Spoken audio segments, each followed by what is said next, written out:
Emang ya, yang namanya ujian itu datangnya bisa dari mana aja. Tapi gue nggak nyangka, ujian gue kali ini bentuknya daster sutra sama parfum semerbak yang baunya kecium sampai ujung gang. Kenalin, tuh, penghuni baru di kamar nomor 1. Namanya Desi. Ngakunya sih janda kembang, tapi menurut gue mah lebih mirip ulat bulu. Gatalnya nggak ketulungan. Baru juga seminggu nempatin kontrakan gue, sasarannya udah melenceng jauh. Bukan nyari kerja, malah nyari celah buat ngegayat bapak gue. Kemarin sore gue lihat sendiri pakai mata kepala gue sendiri. Masak bapak gue lagi nyapu daun di halaman. Si Desi keluar pakai baju kurang bahan. Terus pura-pura keseleo kakinya. Aduh mas, tolongin Desi dong, kakinya sakit banget ini. Katanya pakai suara yang dimanja-manjain. Hih, mas, sejak kapan bapak gue ganti nama jadi mas? Itu bapak gue, bukan mas-mas tukang bakso. Si Desi ini pinter banget cari celah. Pas gue lagi sibuk rekap data Power BI atau lagi masak di dapur, dia mulai deh operasinya. Pura-pura kaki keseleo lah. Pura-pura minta dibukain tutup botol yang katanya keras lah. Padahal mah gue tahu, itu cuma akal-akalan dia biar bisa nempel sama bapak gue yang duda itu. Puncaknya waktu sore-sore dia bawain gorengan anget. Gue mah nggak buta. Gue lihat dari balik gorden gimana dia senyum-senyum manja sambil manggil bapak gue, Mas. Langsung mendidih darah gue. Untungnya gue punya Wulan. Si Wulan ini emang jempolan kalau urusan intelijen. Dia yang bantuin gue pasang mata, bahkan dia yang ngerekam semua aksi centil si Desi lewat HP-nya. Pas kita labrak rame-rame di depan warga, si Desi mukanya udah kayak kepiting rebus. Malu seada-adanya. Tapi ternyata si Desi nggak nyerah gitu aja. Besoknya pas gue lagi pergi keluar sebentar, dia beraksi lagi. Dia coba ngerayu bapak gue dengan cerita sedih. Katanya dia nggak punya uang buat bayar kontrakan, dan berharap bapak gue mau kasih keringanan. Dia bahkan berani-beraninya bilang kalau gue itu anak yang terlalu galak dan nggak ngerti perasaan orang tua. Bapak gue yang polos hampir aja kena rayuannya. Tapi dia lupa satu hal, Wulan itu telinganya ada di mana-mana. Wulan langsung telepon gue dan gue langsung tancap gas balik ke kontrakan. Kalian pikir urusan gorengan itu udah yang paling parah? Belum.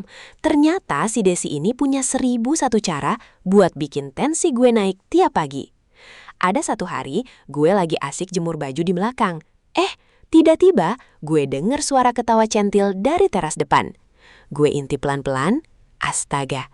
Si Desi lagi duduk mepet-mepet sama bapak gue sambil pura-pura lihat berita di HP bareng. Tangannya itu loh, sengaja banget nyentuh-nyentuh lengan bapak gue sambil bilang, "Aduh Mas Nawi, tulisan kecil banget ya, Desi nggak kelihatan, boleh deketan dikit nggak?" Bapak gue yang emang dasarnya nggak enakan cuma bisa nyinggir kuda sambil geser-geser duduknya sampai mau jatuh dari kursi. Terus ya, yang paling bikin gue pengen banting pintu itu pas hari Minggu. Gue lagi capek-capeknya beresin dapur. Dia datang ke rumah gue cuma pakai daster tipis bawa mangkok kosong. Katanya apa coba? "Mamila, Mas Nawi ada. Desi mau minta tolong gantiin lampu kamar mandi. Soalnya Desi takut kegelapan kalau mandi sendiri." Mandi sendiri? Ya emang mau mandi bareng siapa? Gue langsung samperin. Gue rebut itu mangkoknya. Terus gue bilang, "Lampu mati mah hubungin PLN atau panggil tukang des. Bapak gue ini pemilik kontrakan, bukan tukang servis bohlam. Lagian mandi gelap-gelapan juga nggak bakal bikin lo jadi siluman kan?" Belum berhenti di situ, si Wulan sampai lari-lari nyamperin gue pas kita lagi di pasar. Dia bilang, "Empok, gawat, si Desi lagi nyuapin bapak bubur sumsum di depan kamar nomor 1. Gue langsung pulang, dan bener aja, dia lagi akting jadi perawat pribadi, pakai acara ngelap sudut bibir bapak gue segala. Di situ kesabaran gue udah habis. Gue rasa cukup ya main kucing-kucingannya. Kalau dibiarin, lama-lama sertifikat kontrakan ini bisa pindah nama jadi sertifikat mahar dia. Tapi ya, yang namanya bangkai mau disimpen serapat apapun, baunya pasti kecium juga. Gusti Allah emang boten sare, alias nggak tidur. Pas gue lagi adu urat sama si Desi di depan kamarnya, tiba-tiba dari depan gerbang kontrakan kedengaran suara knalpot motor rame banget. Greng, greng. Gue sama Wulan langsung nengok. Ada 3 motor metik. Isinya ibu-ibu pakai helm bogo sama jaket daster. Mukanya udah kayak mau ngajak perang dunia ketiga. Salah satu ibu-ibu yang paling depan, badannya subur. Turun dari motor sambil bawa penggorengan. Dia teriak kenceng banget. "Mana yang namanya Desi? Keluar loh, dasar pelakor gorengan." Si Desi yang tadinya lagi akting nangis di depan bapak gue, tiba-tiba mukanya pucat pasi. Putihnya udah kayak tembok yang baru dipelamir. Dia langsung lari masuk ke dalam kamar mau kunci pintu. Tapi telat. Wulan dengan sigapnya ngeganjal pintu kamar Desi pakai sendal jepitnya. Cakep bener emang si Wulan. Ibu-ibu itu langsung nyerbu ke depan kamar nomor 1. Ternyata si Desi ini emang pemain lama. Dia lagi dicariin warga kampung sebelah karena udah bikin 2 rumah tangga orang hampir rubuh. Modusnya sama persis, pura-pura minta tolong benerin lampu, pura-pura pingsan, sampai kirim-kirim masakan ke suami orang. "Oh, jadi lo pindah ke sini mau nyari mangsa baru lagi, hah?" Kata ibu-ibu itu sambil nunjuk-nunjuk muka Desi pakai sotil. Gue yang lihat itu cuma bisa sedekap tangan sambil senyum sinis. Gue bilang ke Desi, "Gimana Des? Mau gue panggilin polisi buat pengamanan? Atau mau gue buka gerbangnya lebar-lebar biar urusan lo selesai sama ibu-ibu ini di lapangan?" Nggak pakai mikir 2 kali, si Desi langsung kalap masukin bajunya ke koper.